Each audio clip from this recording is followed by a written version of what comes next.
Hello everyone, আমি English দিদিমণি। এই চ্যানেলে তোমাদের সবাইকে স্বাগত জানিয়ে আজকের ক্লাস শুরু করছি। প্রতিদিন প্রতিনিয়ত আমরা বাংলায় যে কথাগুলো বলে থাকি সেই কথাগুলোকেই আমরা অতি সহজে কি করে ইংরাজিতে বলতে পারবো সেটাই কিন্তু আমরা প্রতিদিনের ক্লাসে একটু একটু করে শিখে নিচ্ছি। আজকের ক্লাসে আমরা যে বাক্যগুলো নিয়ে আলোচনা করব সেগুলো হলো, শহরটা ধ্বংস হয়ে যাওয়ার মুখেই ছিল, লোকটা গর্তে পড়ে যাবার মুখেই ছিল, ছেলেটি মৃত্যুর খুব কাছাকাছি পৌঁছে গিয়েছিল, আর একটু হলেই বোমাটি ফেটে যেত, আর একটু হলেই ছোট মেয়েটি কেঁদে ফেলতো। এবার দেখো এখানে আমরা কি দেখতে পাচ্ছি যে প্রায় প্রতিটা বাক্যেই আমরা যে অর্থটা বোঝাতে চাইছি সেই অর্থটা বা সেই সেন্সটা কিন্তু একই। এখানে আমরা প্রথম বাক্যে কি বলছি যে শহরটা ধ্বংস হয়ে যাওয়ার মুখেই ছিল, মানে আর একটু হলে শহরটা ধ্বংস হয়ে যাবে। আবার দেখো পরের বাক্যটা, লোকটা গর্তে পড়ে যাওয়ার মুখেই ছিল, মানে আর একটু হলে লোকটা গর্তে পড়ে যেত। তারপরে কি বলছি যে ছেলেটি মৃত্যুর খুব কাছাকাছি পৌঁছে গিয়েছিল, বা আর একটু হলেই ছেলেটার মৃত্যু হয়ে যেত বা ছেলেটা মরে যেত, আর একটু হলেই বোমাটি ফেটে যেত।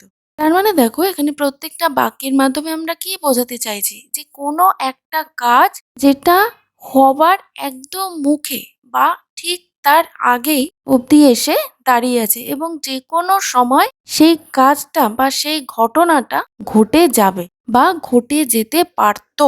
তাহলে যদিও আমরা এই ধরনের কথাগুলো বলছি ঘুরিয়ে ফিরিয়ে, মানে খুব কাছাকাছি পৌঁছে যাওয়া, আর একটু হলেই, কোনো কিছু হওয়ার মুখেই, কিন্তু এই প্রত্যেকটা কথার মাধ্যমে আমরা কিন্তু একই ভাব প্রকাশ করছি। এবার দেখো যদিও আমরা বিভিন্নভাবে এই ভাবটাকে প্রকাশ করছি, মানে একই ভাবটাকে প্রকাশ করছি, কিন্তু ইংলিশে যখন এই ভাবটাকে আমরা প্রকাশ করব তার জন্য কিন্তু আমরা একটাই ইংলিশ ফ্রেজ ব্যবহার করে নেব, আর সেটা হচ্ছে on the verge of.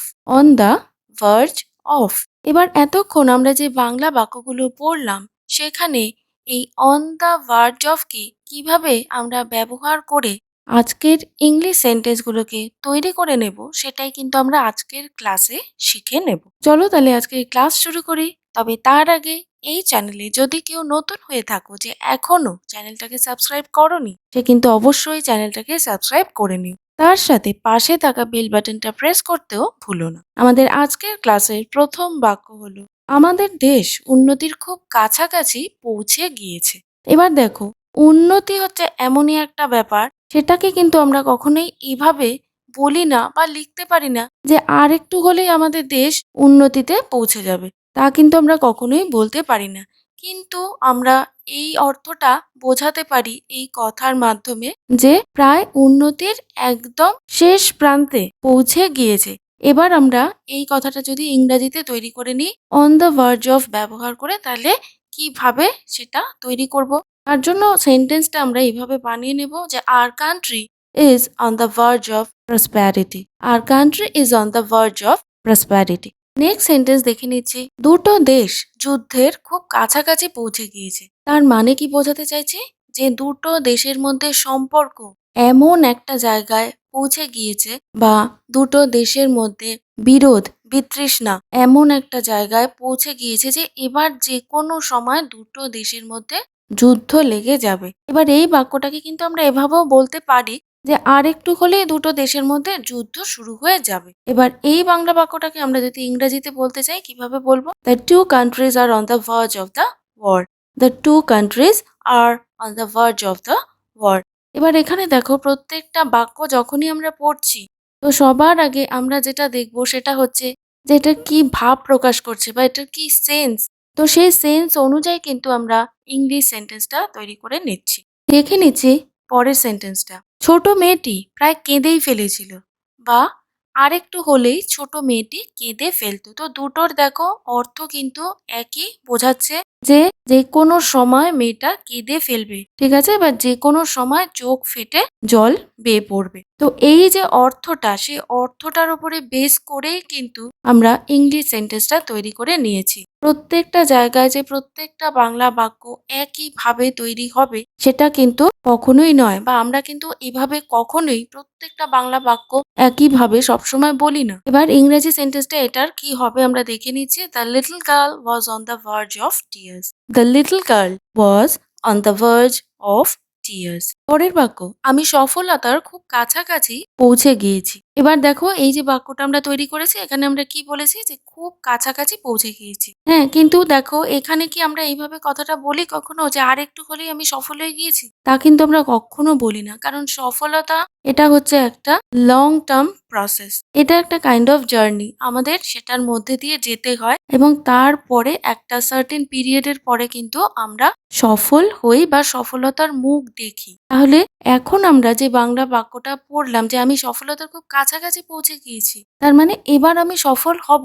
Final যে সফল হব সেই যে স্টেপটা, ঠিক তার আগের মুহূর্ত অবধি কিন্তু আমি পৌঁছে গিয়েছি। আর সেই যে ভাব বা সেই যে অর্থ সেটা বোঝানোর জন্য এটাকে আমরা এভাবে লিখেছি যে আমি সফলতার খুব কাছাকাছি পৌঁছে গিয়েছি। ইংলিশে কিভাবে বলছি যে I am on the verge of success. I am on the verge of success. দেখে নিচ্ছি আমাদের পরের সেন্টেন্স।